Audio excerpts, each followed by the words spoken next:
Good morning dear students. आज हम पढ़ने वाले हैं मेगास्पोरोजेनेसिस एंड मेगागैमेटोजेनेसिस के बारे में, यानी किस तरह से उयूल के अंदर फीमेल गैमेटोफाइट बनते हैं या किस तरह से उयूल के अंदर एग बनते हैं। ठीक है, इसके बारे में हमें पढ़ना है। तो आज का हमारा टॉपिक होगा मेगास्पोरोजेनेसिस, यानी आज के टॉपिक का नाम है megasporogenesis.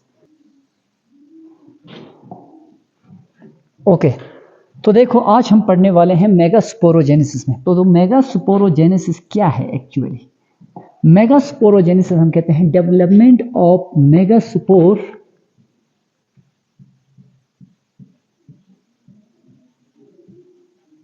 Development of megaspore development of megaspore from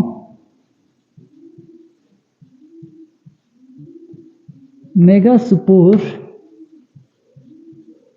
mother cell. Development of megaspore from megaspore mother cell through meiosis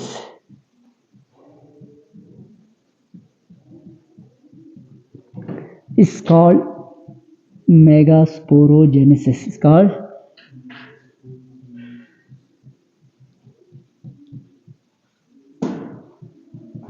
देखो, यानी मेगास्पोर का डेवलपमेंट होना किससे? मेगास्पोर मदर सेल से। Development of megaspore from megaspore mother cell through meiosis. Meiosis के जरिए इसको हम कहते हैं मेगास्पोरोजेनेसिस। अब इधर देखो, तो सबसे पहले मैं बनाता हूं यहां पे उयूल का स्ट्रक्चर। इधर देखो, ये है उयूल। इस उयूल के अंदर अभी इम्ब्रोसेक नहीं बनी है। इस उयूल के अंदर अभी इम्ब्रोसेक नहीं बनी है, लेकिन इसके अंदर इंट्यूगमेंट्स प्रेजेंट हैं। देखो, इंट्यूगमेंट्स प्रेजेंट हैं। अब इधर देखो, यहाँ पे इस उयूल के अंदर बहुत सारे पैरेन्केमेटल सेल्स तो होते हैं ही होते। यहाँ पे पैरेन्केमेटस सेल्स होते हैं। पैरेन्केमेटस सेल्स इधर देखो अच्छे से, यानी जब उयूल यंग होती है, जब एंथर बिल्कुल यंग, जब उयूल बिल्कुल यंग होती है, उस वक़्त यहाँ पे खासकर इस सेल्स को, इस रीजन को हम कहते हैं हाइपोडर्मल सेल्स या आर्चस्पोरियल सेल्स। यहाँ कुछ सेल्स जिनको हम कहते हैं आर्चस्पोरियल सेल, यहाँ पे कुछ सेल्स जिनको हम कहते हैं आर्चस्पोरियल सेल। ये आर्चस्पोरियल सेल पहले डिवाइड होते हैं माइटोसिस से। तो यहाँ पे जब उयूल पूरा यंग होती है, तो इस उयूल के अंदर एक यूनिफॉर्म टाइप के सेल्स होते हैं, यूनिफॉर्म टाइप के parenchymatous cells. When ovules are young in the ovule there is a uniform type of cell called nuclear cells. देखो, जब उयूल यंग होती है उस वक़्त पूरा उयूल के अंदर एक ही टाइप के सेल्स होते हैं। वो सेल्स होते हैं पैरेन्केमेटस सेल्स। क्या होते हैं? पैरेन्केमेटस। अब देखो, यहाँ पे जो माइक्रोपाइलर की जरिए, माइक्रोपाइलर साइड है, ये जो मैं सी से रिप्रेजेंट करता हूँ, ये चैलाजल साइड है। यहाँ कुछ सेल पहले अपने साइज को बढ़ाते हैं, इनलार्ज होते हैं साइज में, और उनमें माइटोटिक डिवीजन होते हैं। इन सेल्स को हम कहते हैं आर्चस्पोरियल सेल। क्या कहते हैं इन सेल्स को? इन सेल्स को हम कहते हैं आर्चस्पोरियल सेल।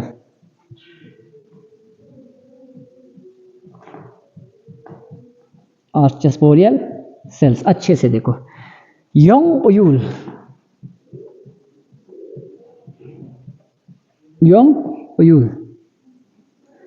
जब उयूल यंग होती है उस वक़्त इस उयूल के माइक्रोपाइलर रीजन में कुछ सेल्स, यानी जो सबसे पहले अपने साइज को इनलार्ज करते हैं और उनमें माइटोटिक डिवीजन होके दो लेयर के सेल्स बनते हैं। दो लेयर के सेल, अंदर वाले को हम कहते हैं स्पोरोजिनस सेल और बाहर वाले सेल को हम कहते हैं आर्चस्पोरियल सेल। बिल्कुल इसी तरह का जैसे हमने एंथर में स्टडी किया था। अब इधर देखो, नेक्स्ट फेज पे क्या होता है?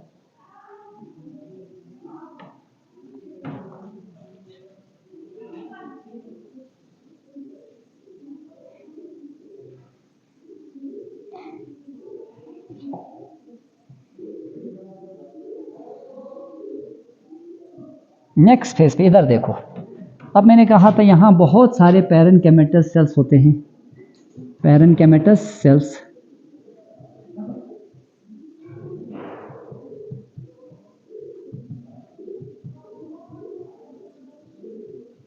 बहुत सारे पैरेनकाइमेटस सेल्स।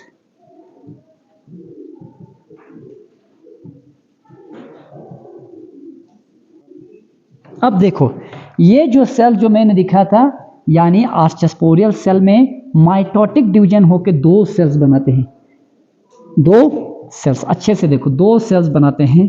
इन सेल्स का साइज थोड़ा चेक करो, दो सेल्स, एक सेल जो अंदर की तरफ होती है, देख दो सेल, एक अंदर की तरफ एक बाहर की तरफ। अंदर की तरफ जो सेल प्रेजेंट होते हैं उस सेल को हम कहते हैं स्पोरोजीनस सेल। इस सेल को हम क्या कहेंगे? Sporogenous cell. स्पोरोजीनस। बाहर की सेल को हम कहेंगे पैराइटल सेल, पैराइटल सेल। अब पैराइटल सेल से तो बाकी उसके पार्ट बन सकते हैं, लेकिन स्पोरोजीनस सेल जो है वो डायरेक्ट बिहेव कर सकते हैं as megaspore mother cell, megaspore mother cell. यानी स्पोरोजीनस सेल जो है वो डायरेक्ट बिहेव कर सकते हैं as a megaspore mother cell के तौर पे, मेगास्पोर मदर सेल। अब इस आर्चस्पोरियल सेल में माइटोटिक डिवीजन हुआ, दो लेयर के सेल्स बनाए, sporogenous cell and parietal cells. अब इधर देखो, मेगास्पोर की डेवलपमेंट कहाँ से होती है? ओयूल्स के अंदर ही होती है। मेगास्पोर की डेवलपमेंट की शुरुआत होती है जब ओयूल यंग होती है, तो ओयूल के अंदर।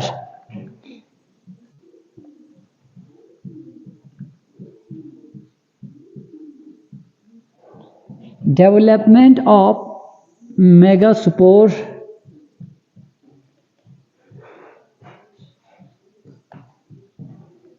begins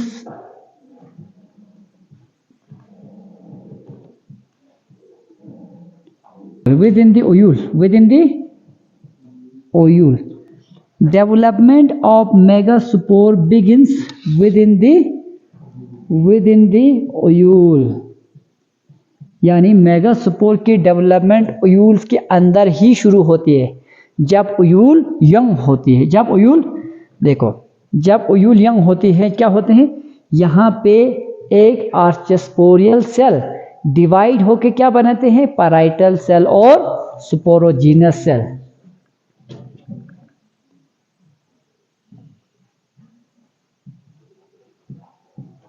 young ovule, the archesporial cell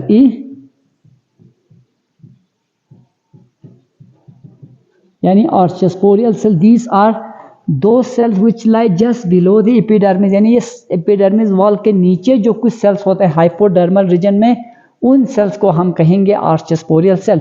जब ओयूल यंग होती है तो इन आर्चस्पोरियल सेल में क्या होते हैं? माइटोटिक डिवीजन होते हैं। Archesporial cell undergo mitotic division, undergo mitotic। Archesporial cell में क्या होते हैं? माइटोटिक डिवीजन होती है। आर्चस्पोरियल सेल में mitotic division and give rise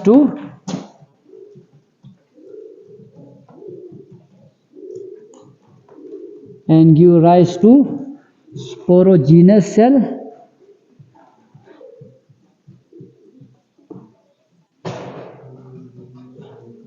and parietal cell। and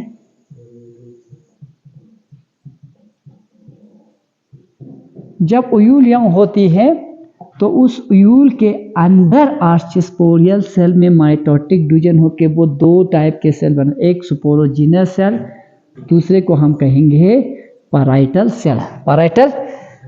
अब देखो, मान लो ये अंदर वाला स्पोरोजीनस सेल है। अब ये स्पोरोजीनस सेल या तो डायरेक्ट बिहेव करते हैं एज मेगास्पोर मदर सेल। क्या करते हैं? ये मेगास्पोर मदर सेल के तौर पे बिहेव करते हैं, या उनमें कुछ पहले माइटोटिक डिवीजन होते हैं, उसके बाद जो बाद में माइटोटिक डिवीजन होकर बने वो cell as a megaspore mother cell के तौर पे काम करते हैं। यहाँ तक चीज़ें क्लियर है? उयूल जब यंग होती है तो पूरे उयूल के अंदर एक ही टाइप के, एक होमोजीनस टाइप के सेल्स होते हैं जिसे हम कहते हैं पैरेन्काइमेटस सेल। उनमें से कुछ सेल पहले इनलार्ज होते हैं, साइज को इंक्रीज करते हैं, जिन्हें हम कहते हैं आर्चिस्पोरियल सेल। फिर उसके अंदर होते हैं माइटोटिक डिवीजन। फिर जब वो माइटोटिक डिवीजन्स के अंदर चले जाते हैं तो उससे दो सेल्स बनते हैं, sporogenous cell and parietal cell. अब नेक्स्ट पे देखो,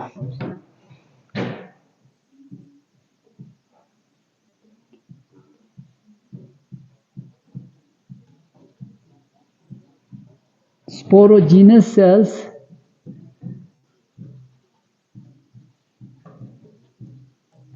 enlarge in size and act as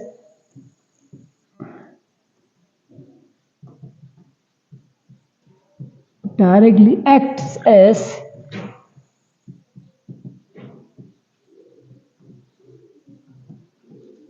megaspore mother cell. Megaspore mother cell, अब देखो क्या होते हैं। मेगास्पोर मदर सेल हैं, इधर देखो अच्छे से।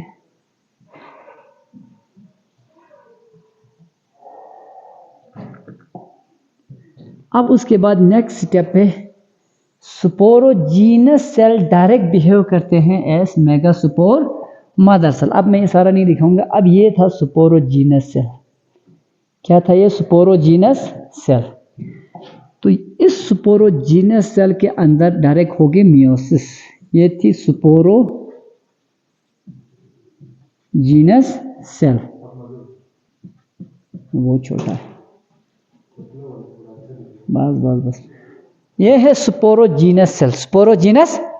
अब इस स्पोरोजीनस सेल के अंदर होगी मियोसिस, क्योंकि ये स्पोरोजीनस अब as a megaspore mother cell के तौर पे काम कर रहे हैं। स्पोरोजीनस अब ये एक्ट कर रहे हैं किसके तौर पे? मेगास्पोर। ये एक्ट करेंगे किसके तौर पर? मेगास्पोर मदर सेल के तौर पे, मदर सेल के। अब जब इसने मेगास्पोर मदर सेल के तौर पे काम किया तो उसके बाद इससे बनेंगे 4 मेगास्पोर। जब मियोसिस होगी तो कितने सेल बनेंगे? 4 सेल। कितने सेल बनेंगे? 4 सेल। देखो इस मेगास्पोर मदर सेल से कितने सेल बने? अब 4 सेल बने। कितने सेल? 4। तो sporogenous cell enlarge in size and directly act as megaspore mother cell. उसके बाद पॉइंट देखो,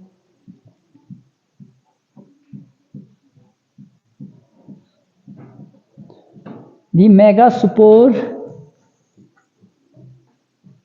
mother cell undergo meiotic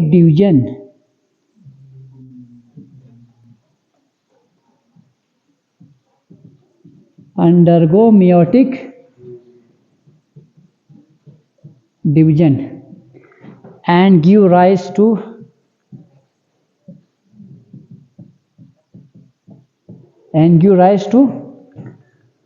four haploid megaspore। 4 haploid megaspore. अब देखो ये मेगास्पोर मदर सेल, इसके अंदर मियोटिक डिवीजन होगी, तो मियोटिक डिवीजन होगी कितना बनेंगे? 4 मेगास्पोर मदर सेल। अब इसको मैं यहां से खोल के दिखाऊंगा। इधर देखो, ये है megaspore mother cell, megaspore mother cell. अब इधर देखो, ये है MMC यानी मेगास्पोर मदर सेल। अब इस मेगास्पोर मदर सेल के अंदर होगी मियोसिस, या इस मेगास्पोर मदर सेल में क्या होगी? मियोसिस होगी। क्या होगी? मियोसिस। तो मियोसिस होके क्या बनेंगे? 4 मेगास्पोर बनेंगे। 4 मेगा। तो ये 4 मेगास्पोर मोस्टली किस शेप में होते हैं? लीनियर फॉर्म में होते हैं। मोस्टली किस फॉर्म में होते हैं? लीनियर, यानी सब एक तरह से। देखो ज़्यादातर केस में ये 4 मेगास्पोर जो है वो लीनियर फॉर्म में बनती है, लीनियर। लेकिन कुछ ऐसे कंडीशन हैं जिनमें ये फॉर्म भी बन सकते हैं डिकसेट। ठीक है। लीनियर फॉर्म आइसो बाइलेटरल भी बन सकते हैं ऐसे, इस तरह से भी बन सकते हैं। तो ये है लीनियर, ये है आइसो बाइलेटरल।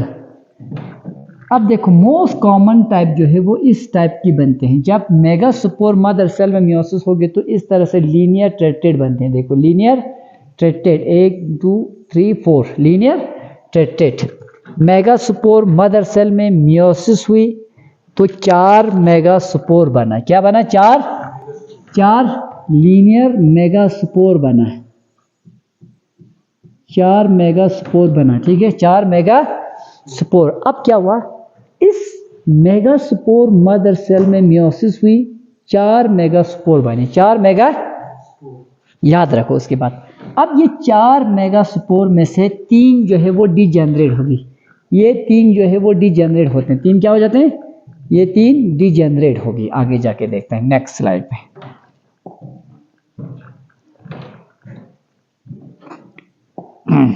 हाँ, the megaspore mother cell undergo meiotic division and give rise to 4 haploid megaspores. तो 4 मेगास्पोर्स बनाएंगे। अब उसके बाद नेक्स्ट स्टेप देखो,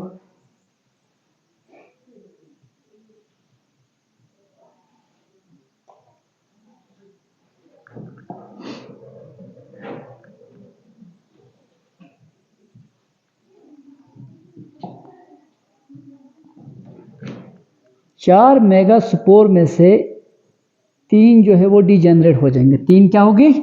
डिजेनरेट। इधर देखो, ये तो बिल्कुल, बाकी 3 जो मैं छोटा छोटा करके दिखाऊंगा,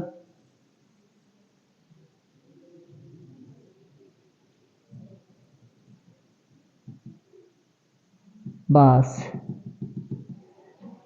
टोटल मेगास्पोर मदर सेल में मियोसिस होकर कितना बना था? 4।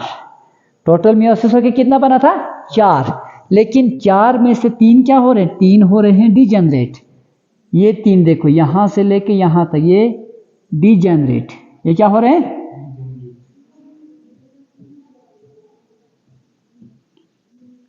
Degenerated megaspore. तो सिर्फ एक ही फंक्शनल रह रहा है, एक ही फंक्शनल, ये ही फंक्शनल रह रहा है। देखो, फंक्शनल मेगास्पोर। टोटल 4 बने थे। यहां देखो, फिर से देख सकते हो प्रीवियस स्लाइड पे। टोटल जब मियोसिस हुआ तो 4 बना था, 4, 1 2 3 4, 1 2 3 4। लेकिन इन 4 में से जो यहाँ इस तरफ है माइक्रोपाइल की तरफ, जो माइक्रोपाइलर रीजन की तरफ है, जो माइक्रोपाइलर रीजन की तरफ है, वो 3 क्या होगी? डिजेनरेट होगी। लेकिन जो चालाजल साइड की तरफ है वो रहते हैं फंक्शनल। वो क्या रहते हैं? फंक्शनल।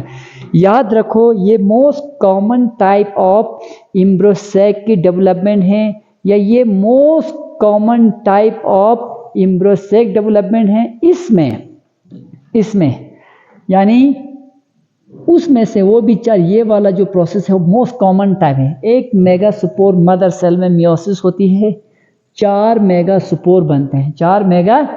तो इस 4 में से जो पहला 3 है, जो किसकी तरफ हो? इस तरफ हो, माइक्रोपाइलर ओपनिंग की तरफ, वो डिजेनरेट होती। तो फंक्शनल कौन सा रहते हैं? जो सेंट्रल पे रहते हैं, चालाजल साइड में रहते हैं, वो रहते हैं फंक्शनल। वो क्या रहते हैं? फंक्शनल। अब इधर देखो, फंक्शनल मेगास्पोर, डिजेनरेटिंग मेगास्पोर। तो यहां मैं कंडीशन देखूंगा,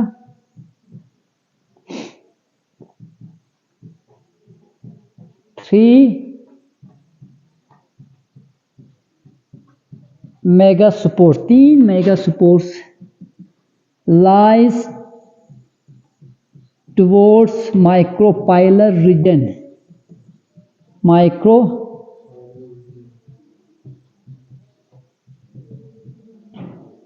गेट डिजेनरेटेड। ये डिजेनरेट हो जाते हैं, खत्म हो जाते हैं।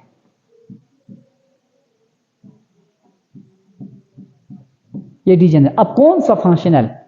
The megaspore which lies toward the chalazal site, जो चैलाजल रीजन में है वो रहते हैं फंक्शनल। क्या रहते हैं? फंक्शनल।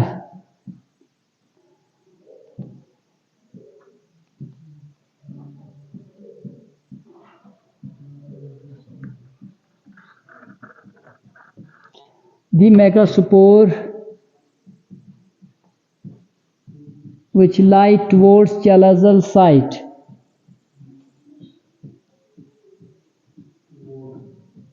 chalazal याद रखो, farther from micropyle,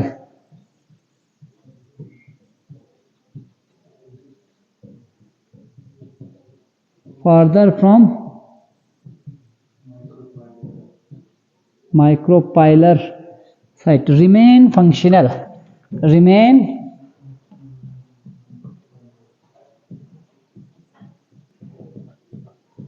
फंक्शनल।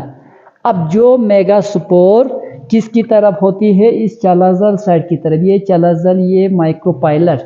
चैलाजल किस तरफ होती है? वो खाली फंक्शनल रहते हैं, बाकी ये तीन क्या हो जाते हैं? डिजेनरेट हो जाते हैं। तो मेगास्पोर जो किस तरफ है? माइक्रोपाइलर की तरफ, वो डिजेनरेट होती है। सिर्फ एक ही फंक्शनल बना था, एक मेगास्पोर मदर सेल में मियोसिस होकर 4 मेगास्पोर्स, लेकिन उन 4 में से जो पहला 3 है जो माइक्रोपाइलर ओपनिंग की तरफ है वो डिजेनरेट, वो ख़त्म हो जाते हैं, डिसअपियर हो जाते हैं, डिसइंटीग्रेट हो जाते हैं। लेकिन एक जो सेंट्रल पोजीशन पे, जो माइक्रोपाइल से दूर सेंट्रल रीजन में, जो चैलाजल की तरफ हो, वो फंक्शनल रहते हैं। वो फंक्शनल, वही जो फंक्शनल तो वो कंप्लीट इम्ब्रोसेक को बनाते हैं, वो आगे जाके कंप्लीट इम्ब्रोसेक को बनाते हैं। अब इधर देखो, उसके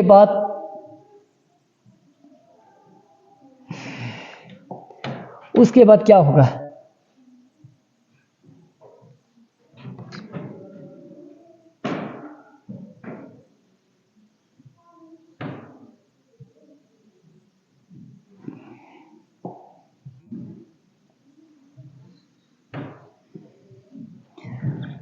अब खाली यही फंक्शनल है, खाली यही फंक्शनल है।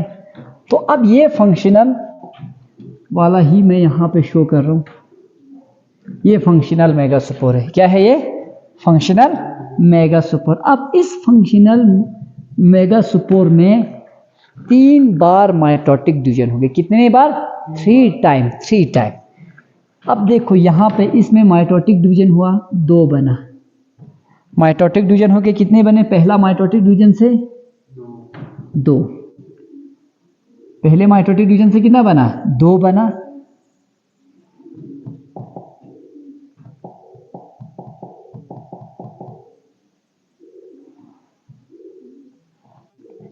अब ये फंक्शनल मेगास्पोर, इनमें माइटोटिक डिवीजन होगी।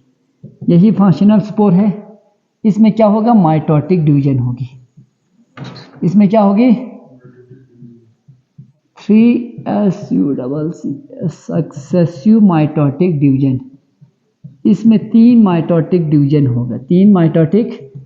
अब देखो, मैं सिर्फ इस पोर्शन को ही दिखाऊंगा, आगे जाके मैं सिर्फ इस पोर्शन को ही दिखाऊंगा। इधर देखो, दी फंक्शनल मेगास्पोर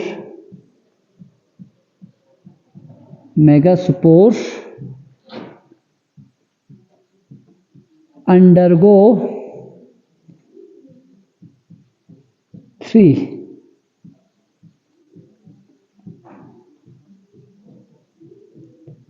सक्सेसिव, 3 बार माइटोटिक, 3 सक्सेसिव माइटोटिक डिवीजन। यानी इस मेगास्पोर, इस फंक्शनल मेगास्पोर में क्या होगा? 3 सक्सेसिव माइटोटिक डिवीजन होगा and give rise to 8 nucleated embryo sac, 7 celled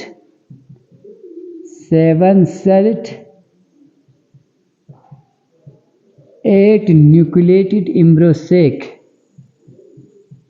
8 nucleated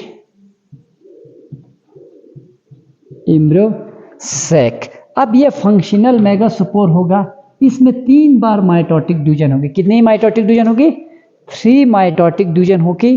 3 mitotic division होके वो अल्टीमेटली बनाएंगे 7 सेल और 8 न्यूक्लियड वाला एम्ब्रोसेक। 7 सेल और 8 न्यूक्लियड वाला एम्ब्रोसेक।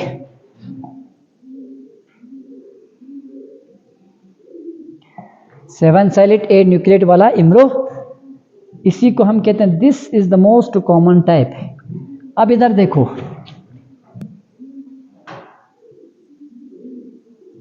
इधर देखो, अब मैं यहां पे दिखाऊंगा सिर्फ अंदर का एम्ब्रोसेक। ये फंक्शनल मेगास्पोर में पहला माइटोटिक डिवीजन हो गया, 2 बना था, लेकिन बीच में सेंट्रल वैक्यूल डेवलप होते हैं। प्लांट सेल की कैरेक्टरिस्टिक फीचर यही है, जब भी इनको खाली स्पेस या एम्प्टी स्पेस दिखते हैं वहाँ क्या बनते हैं? लार्ज वैक्यूल्स की डेवलप होते हैं।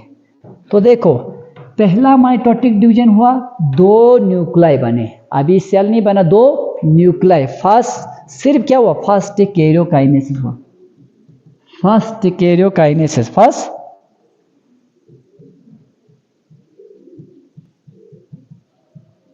पहला कैरियोकाइनेसिस हुआ, क्या हुआ?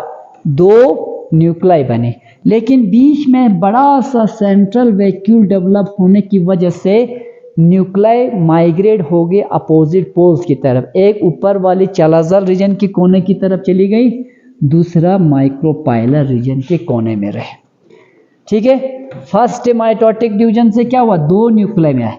Due to the development of large central vacuole, due to development of large central vacuole the nuclei moves toward the poles. तो न्यूक्लाई किन की तरफ मूव हो गए? पोल्स की तरफ। ये चालाजल की तरफ चली गए, एक माइक्रोपाइलर रीजन की तरफ चले गए। अब इधर देखो, फंक्शनल मेगास्पोर में 3 माइटोटिक डिवीजन होते थे। फर्स्ट माइटोटिक डिवीजन से,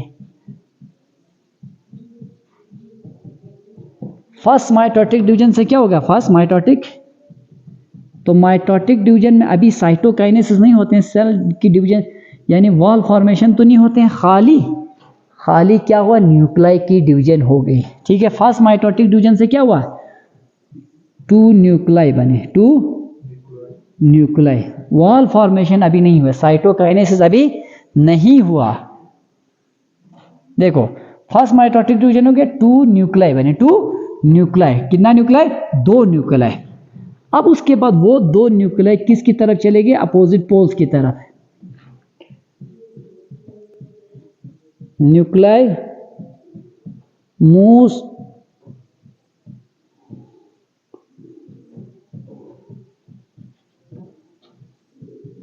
towards poles.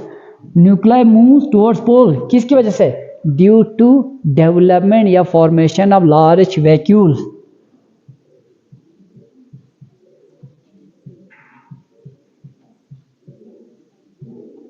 Development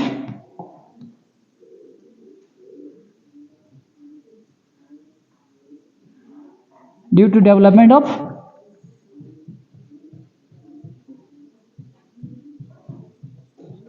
large vacuole. बीच में एक बहुत बड़ा वैक्यूल डेवलप होने की वजह से वो न्यूक्लियर किसकी तरफ मूव हो गए? अपोजिट पोल्स की तरफ। नेक्स्ट पे देखो,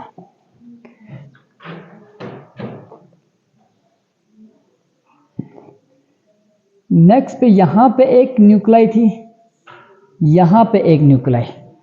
अब वो फर्स्ट माइटोटिक डिवीजन, अब सेकंड माइटोटिक डिवीजन हो गई, अपने कोने में बैठ के ये और एक बनाएंगे, ये और एक बनाएंगे। कितना हुआ सेकंड माइटोटिक डिवीजन में? यानी ये है second mitotic division. Second mitotic, तो क्या बना? 4 न्यूक्लाई बना। अब उसके बाद थर्ड माइटोटिक डिवीजन, ये सेकंड माइटोटिक डिवीजन थी, थर्ड,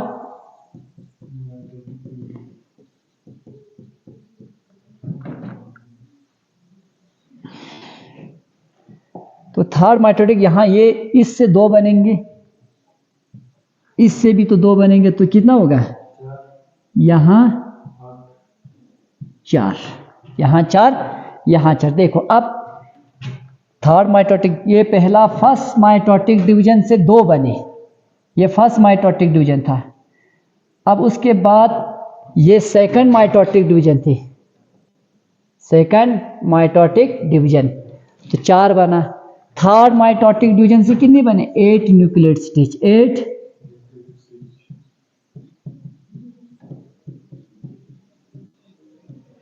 न्यूक्लियेट स्टेज बना कि नहीं बना? अब उसके बाद कुछ और थर्ड पॉइंट लिखो। First mitotic division, second mitotic division में 4 और थर्ड माइटोटिक डिवीजन में 8। अब उसके बाद वॉल फॉर्मेशन शुरू होगी wall formation. Third mitotic division के बाद होगी वॉल फॉर्मेशन। अब देखो नीचे जो 3 न्यूक्लियाई थी उनके इर्द गिर्द वॉल फॉर्मेशन, सबसे बड़ा एक सेल बनेंगे जिसे हम कहेंगे एक। तो हमेशा याद रखो साइड, ये चालाजल साइड है, ये माइक्रोपाइल साइड, ये माइक्रोपाइलर साइड है, ये चालाजल साइड है। तो अब उसके बाद नीचे जो माइक्रोपाइलर रीजन में वॉल फॉर्मेशन होके एक बनाती है बहुत बड़ा सेल जिसे हम कहते हैं एक। क्या कहते हैं? तो एक किस तरफ प्रेजेंट होती है? एक हमेशा माइक्रोपाइलर साइड की तरफ। किसकी तरफ? माइक्रोपाइलर रीजन की तरफ। अब उसके बाद इसमें से एक कन्वर्ट होगी एक में, बाकी 2 रह गए सिनर्जिट। बाकी 2 सेल ने क्या बनाया? सिनर्जिट सेल बने। बाकी 2 ने क्या बनाई? Synergid cell. एक ने एक बनाई तो बाकी 2 ने बनाई सिनर्जिट। तो ये है synergid.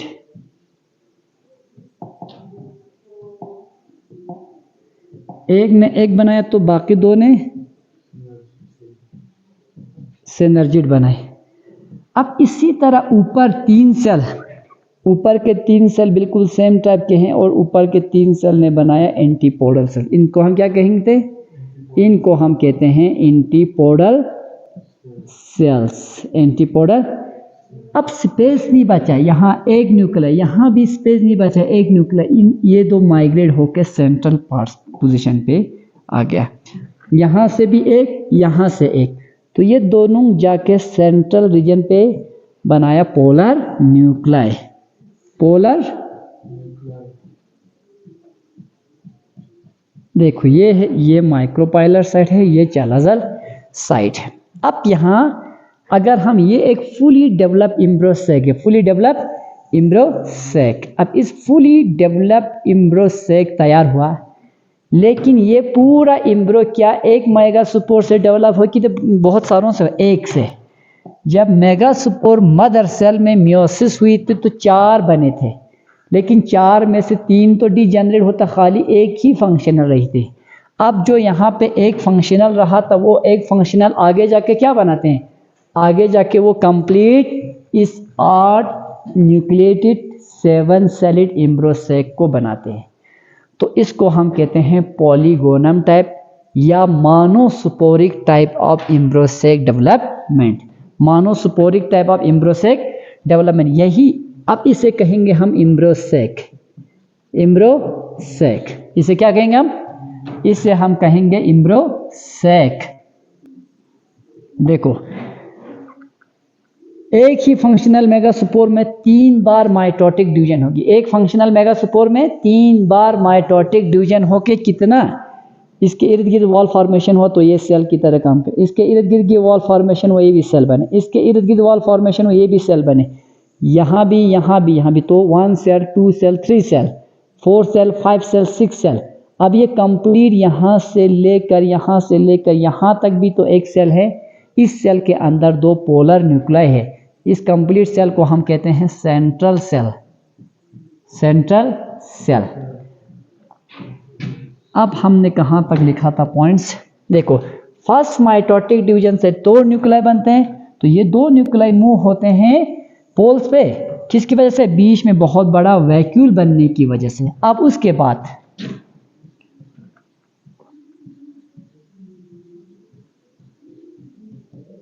the nuclei undergo 2 successive mitotic division। इनमें 2 बार 2 सक्सेसिव माइटोटिक डिवीजन। अब इनमें 2 और माइटोटिक डिवीजन होके एंड गिव राइज टू, और ये क्या बनेंगे? And give rise to 8 nucleated embryo sac. अब उसके बाद जब 8 न्यूक्लिएट स्टेज बना, यहाँ देखो, जब 8 न्यूक्लिएट स्टेज बना तो वॉल फॉर्मेशन होना शुरू होते हैं। तो क्या होगा उसके बाद?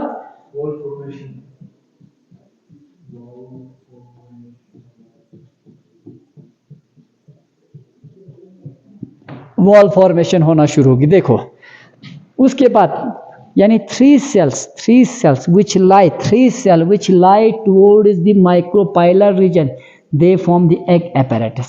जो 3 सेल नीचे रहते हैं माइक्रोपाइलर रीजन में, वो कंबाइनली बनाते हैं एग apparatus। ये हम नेक्स्ट स्लाइड में देखेंगे। अब इधर देखो, अब बन गया था एक फुली डेवलप्ड एम्ब्रोसेक। एक फुली डेवलप्ड एम्ब्रोसेक में क्या होते हैं? एक बहुत बड़ा सा एग, उस एग के इर्द गिर्द 2 सिनर्जिड सेल, एक के अंदर 2 सिनर्जिड, इस एक के साथ 2 सिनर्जिड सेल। अब ये तीनों मिला के इसे हम कहते हैं एग apparatus। तो एग apparatus में क्या क्या प्रेजेंट होते हैं? सिंगल एग प्लस 2 सिनर्जिड, एक एग 2 सिनर्जिड। अब इसके बिल्कुल ठीक अपोजिट चालाजल साइड में 3 सेल, 1 2 3। इस 3 सेल को हम क्या कहते हैं? इन 3 सेल को हम कहते हैं एंटीपोडल सेल्स। अब बीच में खाली 2 सेल ही रहा था, जिसे हम कहते हैं polar nuclei.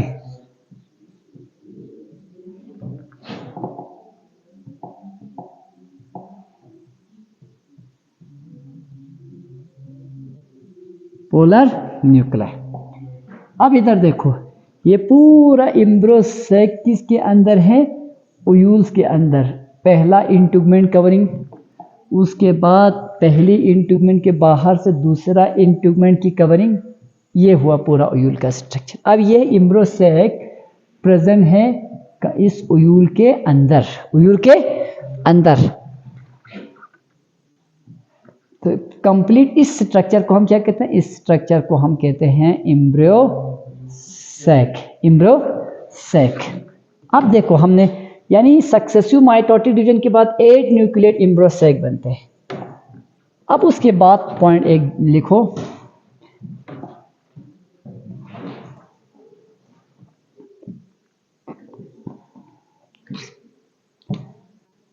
a fully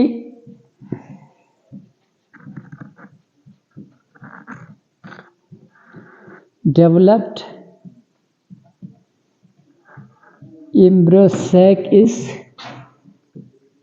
7-celled 8 nucleated। अब इसी एम्ब्रोसेक को हम फीमेल गैमेटोफाइट कहते हैं। क्यों? क्योंकि इस एम्ब्रोसेक के अंदर एग प्रेजेंट है, इसलिए हम इसको कहते हैं फीमेल गैमेटोफाइट। एम्ब्रोसेक को हम कहते हैं फीमेल गैमेटोफाइट, यानी फीमेल गैमीट बनने वाली जगह फीमेल गैमेटोफाइट। अब देखो इस टाइप को जो हमने अब स्टडी किया, ये मोस्ट कॉमन टाइप है। सारे प्लांट में भी इस तरह के नहीं बनते हैं, लेकिन मेजॉरिटी ऑफ द प्लांट में इस तरह की एम्ब्रोसेक की डेवलपमेंट होते हैं। इसे हम कहते हैं monosporic type of embryo sac development और पॉलीगोनम टाइप, क्योंकि इस टाइप की एम्ब्रोसेक का डेवलपमेंट सबसे पहले पॉलीगोनम नाम की एक प्लांट में स्टडी किया था। ठीक है, this is the most common type of embryo sac development in angiosperm. This is the most common type of embryosac development. This is the most common type of embryosac development in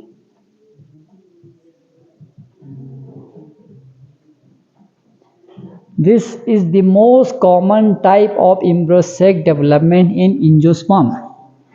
This type of development is called monosporic. This type of embryonic development is called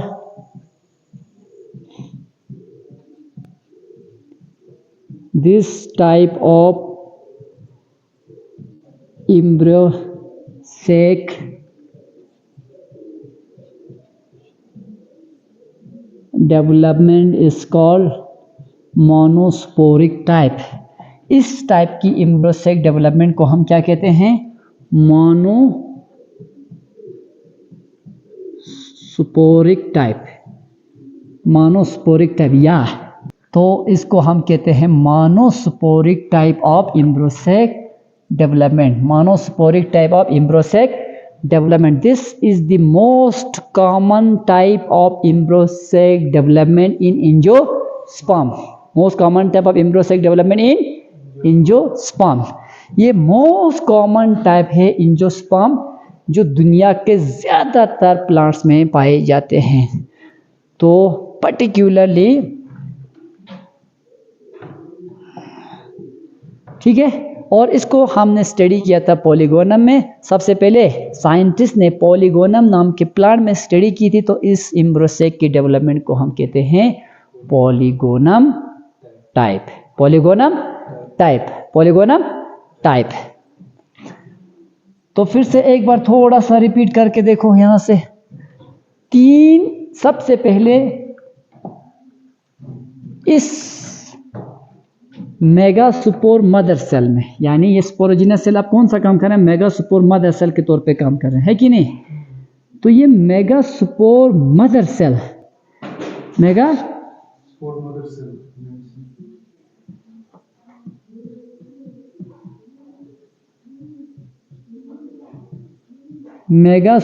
mother cell, इसमें meiosis होते हैं। कौन सा process होते हैं भाई? इसमें meiosis. तो 4 मेगास्पोर बने। क्या हुआ? इसमें मियोसिस होके 4 मेगास्पोर।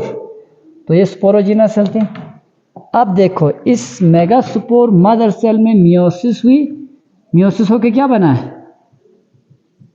4 मेगास्पोर बने। तो 4 में से 3 जो माइक्रोपाइलर रीजन की तरफ होती है वो डिजेनरेट होते हैं। वो डिजेनरेट होती है। वो क्या होते हैं? डिजेनरेट होती है। डिजेनरेट।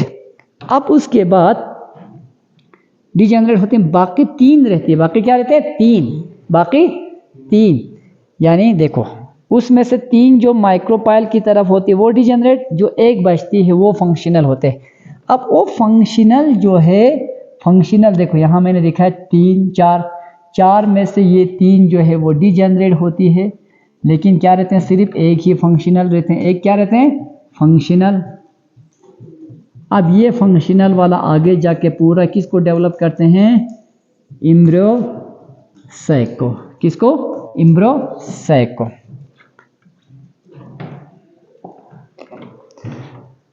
तीन डिजेनरेट होकर यहाँ दिखा रहे हैं। अब रह गए सिर्फ एक जो चालाजल की तरफ है, वो फंक्शनल।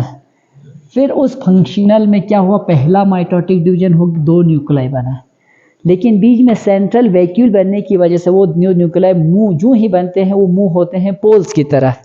फिर पोल्स पे जाके उनमें फिर से माइटोटिक, पहला माइटोटिक, दूसरा माइटोटिक डिवीजन हुआ, 4 बने, यहाँ 2, यहाँ 2। फिर उसके बाद तीसरी माइटोटिक डिवीजन में इन 2 का 4 बना, इन 2 का 4 बना। टोटल कितने न्यूक्लियर स्टेज हो? 8।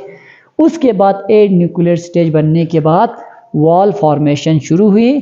जो माइक्रोपाइलर की तरफ 3 हैं वो बनाते हैं एक एपरेटस जिसमें एक एग और 2 सिनर्जिट। जो चालाजल की तरफ होते हैं वो 3 एंटीपोडल सेल्स बनाते हैं। जो सेंट्रल पे बिना वॉल के होते हैं उन्हें हम कहते हैं पोलर न्यूक्लियाई। Polar nuclei.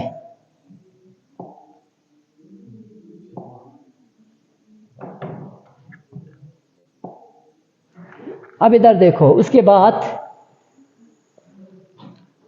तो ये हमने बनाया।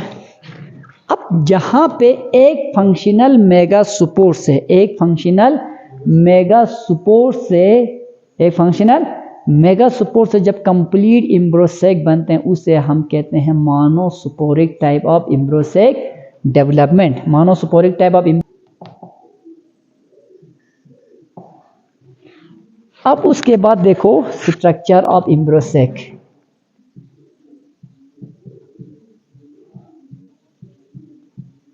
स्ट्रक्चर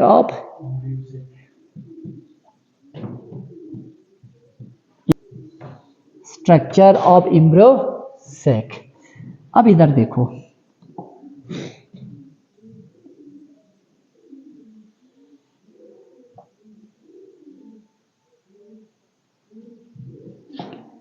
ये है इम्ब्रोसेक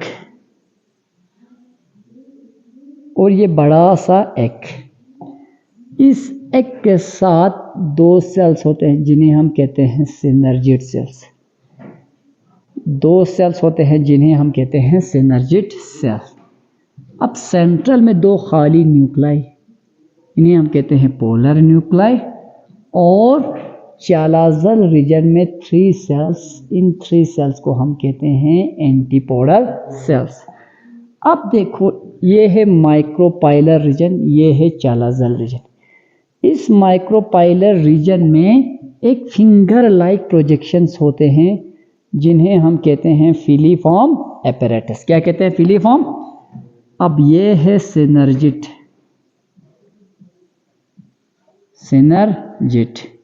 और ये सेंट्रल का बड़ा जो है वो क्या है? एक और सिनर्जिड, दोनों को, दो सिनर्जिड और एक को कंबाइनली हम कहते हैं एक एपैरेटस।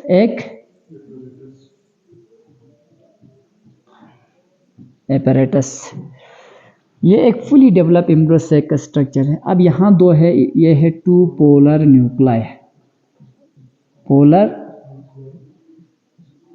न्यूक्लाई, और जो चालाजल साइड पे 3 सेल हैं उन्हें हम कहते हैं एंटीपोडल सेल्स। अब जो स्ट्रक्चर, ये नीचे फिंगर लाइक प्रोजेक्शन, इसे हम कहते हैं फिलीफॉर्म एपैरेटस।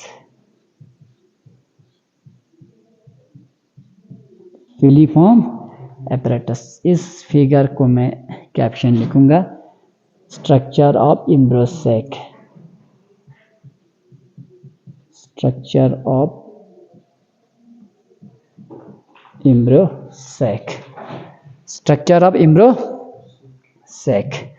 अब इसके बारे में थोड़ा लिखते हैं, ठीक है? इस इम्ब्रोसेक के बारे में थोड़ा लिखते हैं।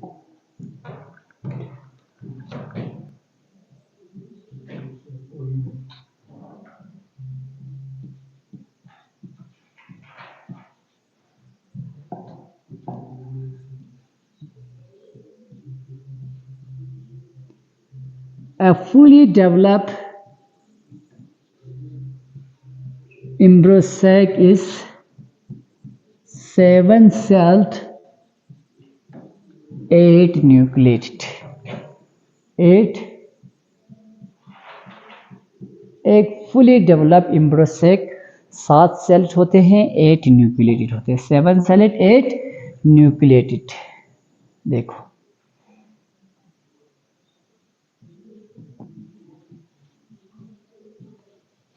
Single egg and 2 synergid cell। 2 synergid cell lie towards micropylar region।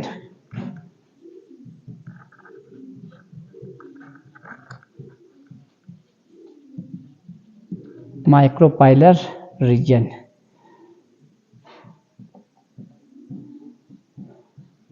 2 polar nuclei lie in the center of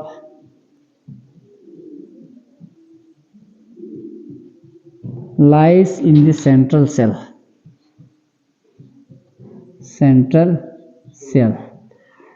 3 antipodal cells।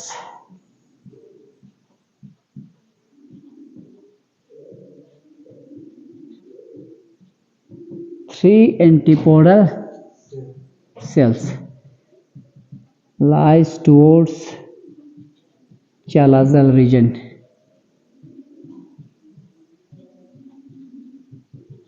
Chalazal region.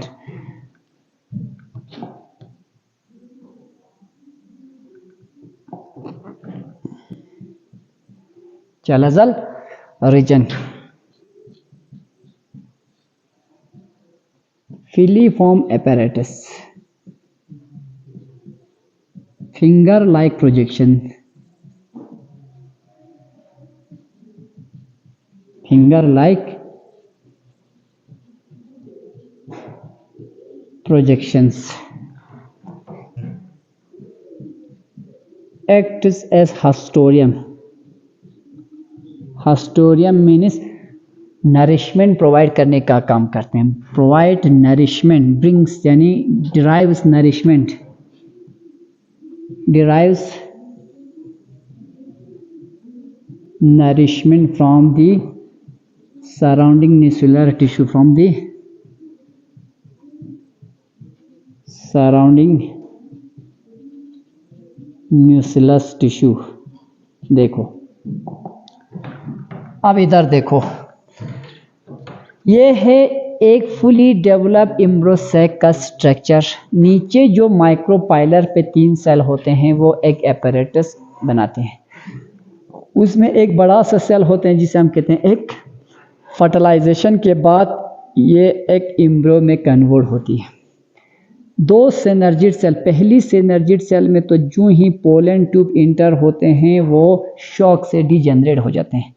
Fertilisation के बाद दूसरा सिनर्जिड सेल भी डिजेनरेट होती है और ये 3 एंटीपोडल सेल प्रेजेंट होते हैं, वो भी डिजेनरेट होते हैं, ख़त्म होते हैं. फर्टिलाइजेशन के बाद एक मेल गैमीट जाके इस एग को फर्टिलाइज करते हैं, दूसरा मेल गैमीट जाके इस पोलर न्यूक्लाई को फ्यूज करते हैं. बाकी यहाँ जो बच्चा सिनर्जिड सेल ये भी डिजेनरेट होते हैं, ये 3 एंटीपोडल सेल्स भी डिजेनरेट. अब यहाँ जो फिंगर लाइक प्रोजेक्शन है फिलीफॉर्म एपरेटस, इसका काम है नज़दीकी टिश्यू से नरिशमेंट प्रोवाइड करके और इस एम्ब्रियो को नरिशमेंट प्रोवाइड करना. दूसरा काम है इस फिलीफॉर्म एपरेटस, यानी ये कुछ बुक्स में या कुछ स्टडी के अकॉर्डिंग बताते हैं कि ये पोलन ट्यूब को गाइड करते हैं कि पोलन ट्यूब को आना कहाँ से. पोलन ट्यूब की एंट्री को डायरेक्शन देते हैं, यानी कहाँ से इंटर होने. Guide the entry of pollen tube. एक तो सराउंडिंग टिश्यू से नरिशमेंट लाने का काम करते हैं हास्टोरियम के तौर पे, या पोलन ट्यूब को गाइड करते हैं इस जगह से इंटर होने के लिए. ठीक है.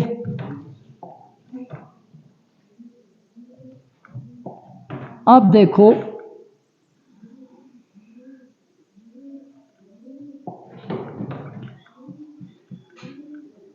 फर्टिलाइजेशन के बाद, आफ्टर फर्टिलाइजेशन, फर्टिलाइजेशन एग से बन जाते हैं जाइगोट, फिर बनते हैं आगे जाके एम्ब्रियो. ठीक है. बस बाकी synergid cell degenerate, synergid cell degenerate होती हैं, सिनर्जिड सेल्स डिजेनरेट. तो आज का टॉपिक यहीं पे ख़त्म करता हूँ. ठीक है. होप आप लोगों ने इस टॉपिक को अच्छे से समझ लिया होगा. तो नेक्स्ट हमारा टॉपिक रहेगा पोलिनेशन. अभी तक हमने स्टडी किया कि एंथर्स के अंदर किस तरह से माइक्रोस्पोरोजेनेसिस होकर पोलन ग्रेन बनते हैं, यानी माइक्रोस्पोर बनते हैं. फिर वो माइक्रोस्पोर का पोलन ग्रेन बनते हैं. फिर जब पोलन ग्रेन बनते हैं तो वहाँ पे पोलन ग्रेन कितने सेल स्टेज पे एंथर से बाहर निकलते हैं, एंथर एडहेशंस. ठीक है. ये सारा हमने पढ़ा. उसके बाद हमने फीमेल गैमीट कहाँ बनती है वो भी बना. पहले ओवरी, ओवरी के अंदर ओयूल, ओयूल के अंदर जो है वो फीमेल गैमीट बनते हैं. अब दोनों गैमीट बनी हुई हैं, फीमेल गैमीट भी, एग भी, मेल गैमीट पोलन ग्रेन्स भी. ठीक है. पोलन ग्रेन्स के अंदर 2 सेल होते हैं, जनरेटिव सेल और वेजिटेटिव. जनरेटिव सेल से 2 मेल गैमीट. अब इस मेल गैमीट्स को, पोलन ग्रेन को फीमेल की स्टिग्मा तक लाने के लिए एजेंसी चाहिए, तब जाके इनका प्रॉपर फर्टिलाइजेशन होगा, तब जाके एग से एम्ब्रियो बनेंगी. तो प्लांट्स हैं, खुद तो जा नहीं सकते हैं एनिमल्स की तरह, लेकिन इनको एजेंसी चाहिए, एजेंट्स चाहिए इस पोलन ग्रेन को आगे ले जाने के लिए। क्या चाहिए इनको? एजेंसी चाहिए। तो वो एजेंसी या तो बायोटिक चीज़ें हो सकती है या एबायोटिक चीज़ें हो सकती हैं, ठीक है। या बायोटिक जैसे कि इंसेक्ट्स के ज़रिए, बर्ड्स के ज़रिए, बैट्स के ज़रिए, एनिमल्स के ज़रिए, बटरफ्लाइज के ज़रिए हो सकती है, या एबायोटिक एजेंसी जैसे विंड उनको ले जाते होंगे या वाटर के ज़रिए। होप आप लोगों ने इस टॉपिक को अच्छे से समझ लिया होगा। नेक्स्ट हम पढ़ेंगे पोलिनेशन।